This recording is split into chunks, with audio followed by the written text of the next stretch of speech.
Hey everybody, thanks for joining me. So today's video is going to be a review on this gun right here. This is the Smith and Wesson Model 36, also known as the Chief Special. Basically, I'll go over some of the features of the gun, and I'm going to let you know some of the work that I'm going to be doing to this gun. But all of the work videos will be in a different video, of course. But this particular gun, made between 1950 to 2000s. Very popular gun. It's chambered in 38 special, and I think it was also chambered in a 32 maybe. But anyway, 2-inch barrel. I believe they also had a 3-inch barrel on them. From barrel to the end of the butt is 6 inches. Holds 5 shots in here. As you can tell, there is no safety on the outside of the gun, and that is because this particular gun has a hammer block safety. So the hammer does not go forward, which means you can load all 5 rounds and you don't have to worry about it. Smith and Wesson did videos where they smack the back of this with hammers extremely hard to show that the hammer will not go forward and just discharge a round.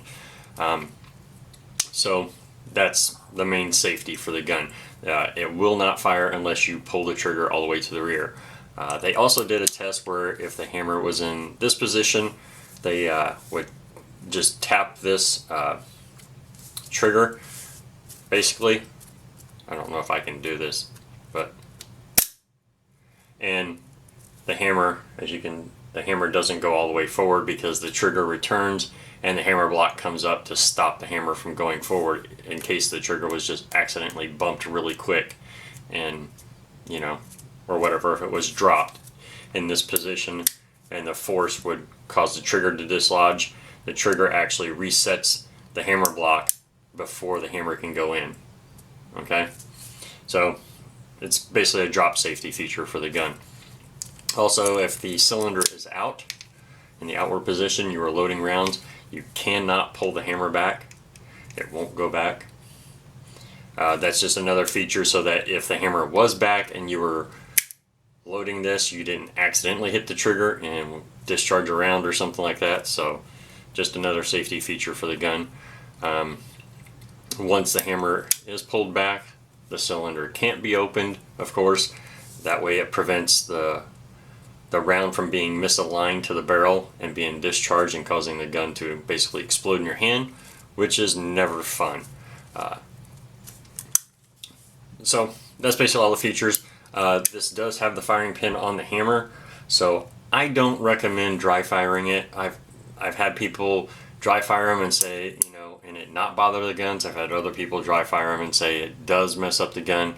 I just normally don't if I know the firing pin is on the hammer itself. It's just a precaution that I use. So I never do that. So other things about the gun, if you're unsure, if you have a Smith and Wesson and you're unsure, many of the Smith and Wessons, the model numbers will be located right here on this part of the frame, and it'll just say MOD and then have the number. So this one says MOD and then has a 36. I don't know, I doubt the camera is going to pick it up, but it's right there. If you need to know what the frame style is, so Smith and Wesson, when they do frames, they lettered them. So you J frame, H frame, whatever. That on this particular gun and on many of them is located on the swing out arm. You'll have a letter right here, and then you'll have like a few numbers. Those numbers don't match up to the serial number, I believe. I never bothered to look. I just saw some numbers, but I don't think they were the actual serial numbers to the gun.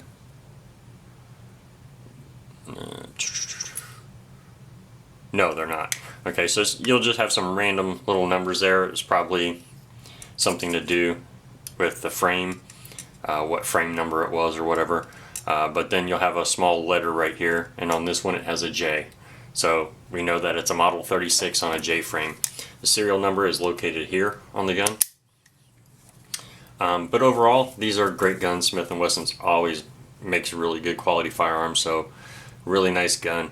And they always typically shoot very, very well. These will be your rear sights, it has kind of a, it's kind of has a channel right there, but I don't know if you can see it, but you can actually see that there are like set up sights inside that channel for rear sights, and then you just have the front bladed sight. The grips, I'm not a wood guy, but I believe these are walnut. Could be oak, but walnut's typically the wood that's used for a lot of grips, so probably walnut. And that's basically everything there is for the gun. I'm not going to take this gun out right now and shoot it because I'm going to do some work on it, and because these were the rounds that were in the gun when I got it from the person to do the work on. Really older rounds. There were two like solid lead ball rounds in it, and then there were three of these copper semi-wad cutters in it. And the person actually lives in Florida, and I grew up in Florida. I lived there for many years. I know how humid it gets down there, so I don't know how much humidity these were exposed to. So if the powder has been corrupted in some way because of the humidity that is in Florida and in the South in general. So I will get other 38 rounds to shoot out of this gun once all the work's done, and then I'll actually pull the bullets on a couple of these to see if the powder has been damaged or not, because I'm actually kind of curious about it, and I'll be happy to show you guys that as well. Okay, so some of the work that's going to be done on this gun is right here on this whole back strap. As you can see, the bluing's completely gone, so we'll re-blue this part of it. A lot of this bluing is okay. It's not great, but it's okay, and I don't want to mess with it.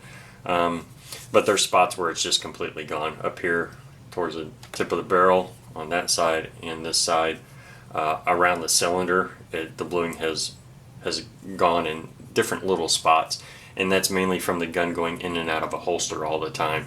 So that's the reason for it. These are great guns as far as a concealed carry goes. This is what the person carried it in, small like nylon holster like this. Just a single little clip. It's a good little holster. It's a good concealed carry gun. It's kind of heavy for carrying in like a pair of shorts or something. That's probably going to pull your shorts down. But you know, as far as carrying it on a waistband or something like that, it's a good concealed carry gun. And it's a revolver, so you shouldn't have any problems with this thing ever jamming on you or anything like that. Pop out cylinder, the ejection rod's right here to eject the rounds, and then reload. There's not a whole lot else to tell you about revolvers, because most of them are built very much alike. Great little gun, and would never ever have a problem owning a gun like this. Price on this gun, that's kind of hard to tell you, because gun prices have been, we've seen in the last 15 years, gun prices go through the roof and then drop really dramatically within just a few months. So it really depends on the market at the time. This condition, I'd probably say anywhere from $300, $350. If it was in excellent condition, probably $100 more than that, you know. But otherwise, the work that we're going to do, we're not going to add any substantial value to the gun. We might only increase it $30 to $40, but that's probably going to be about it. Also, I will be pulling these grips off, and we'll sand them off a little bit, and then we'll re-polyurethane them. As well as I'll make a template for these grips so that I can make extra grips if the person needs it, or grips for somebody else if I end up having another Model 36 like this and I maybe need some grips or whatever done. So that's pretty much it. Thanks a lot, guys. Take care, and as always, pray hard and shoot straight.